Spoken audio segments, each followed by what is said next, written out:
covering our pride. Likewise, you who are younger, be subject to the elders.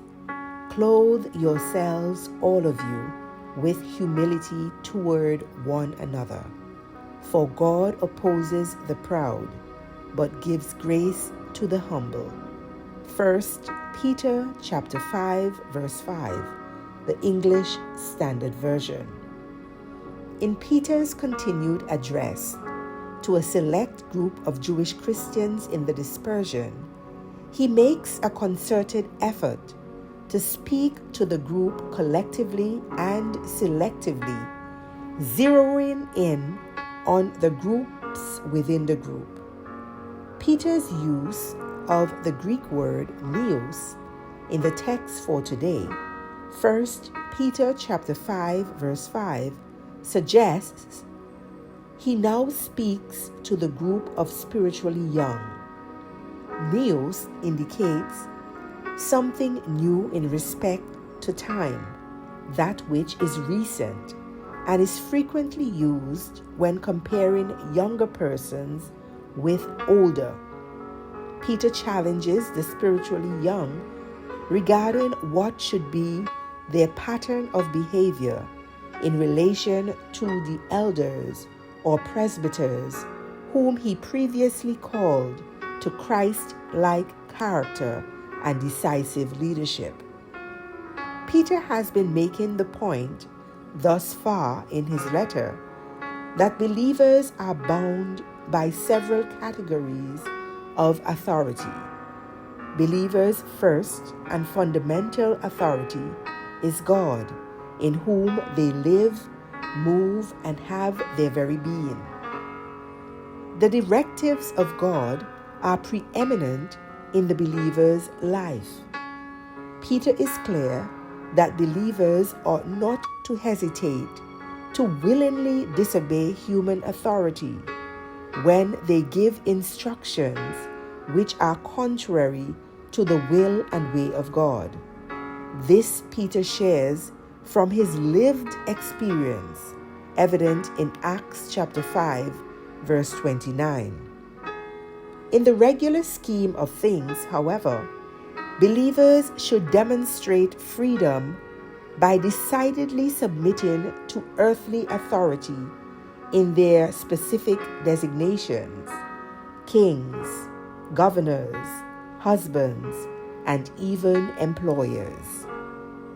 This practice is also exercised within the church among believers themselves.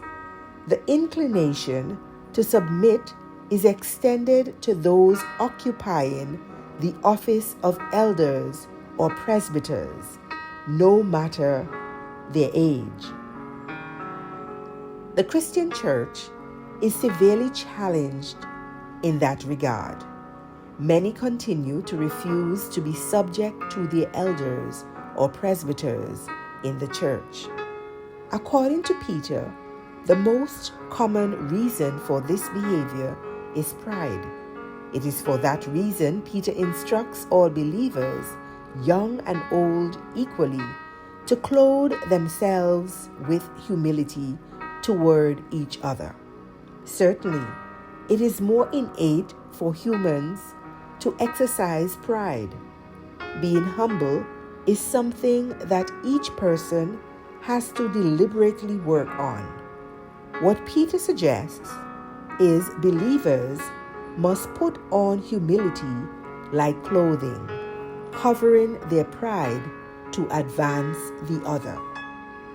In support of this admonition, Peter draws on the wisdom of Old Testament literature recorded in Proverbs chapter 3, verse 34, to further demonstrate humility toward each other extend to the believer's relationship with God's self.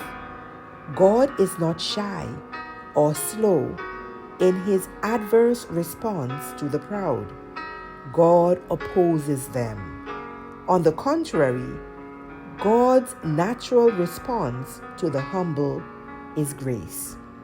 Lord, may we see the wisdom in stepping outside of our natural inclination to be proud and exercise humility so we may bask in your grace. Amen. You have been listening to Morning Manna with Reverend Bonnie EBW Smith, Superintendent of the Moravian Church Antigua Conference and Minister of Christian Education.